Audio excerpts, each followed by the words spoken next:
In the art of war, water's image exemplifies adaptability. Water naturally flows downhill, just as a skilled warrior avoids confrontation and strikes where the enemy is weak. Both water and soldiers must adapt to their surroundings to achieve victory. There's no one-size-fits-all strategy in warfare or nature. Success lies in adapting to the ever-changing circumstances and seizing opportunities as they arise. This flexibility is what separates the ordinary from the extraordinary. Just as the elements and seasons are in a constant state of flux, so too must our strategies be fluid and flexible.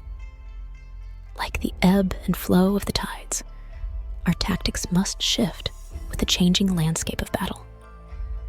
Embracing change is the key to achieving victory on the battlefield and in life. So remember, in the art of war, there is no constant state of victory. The key to success lies in our ability to adapt and overcome. Embrace change, seize opportunities, and triumph in the face of adversity. Thank you for watching the video. Don't forget to subscribe to our channel for more insights on strategy and success.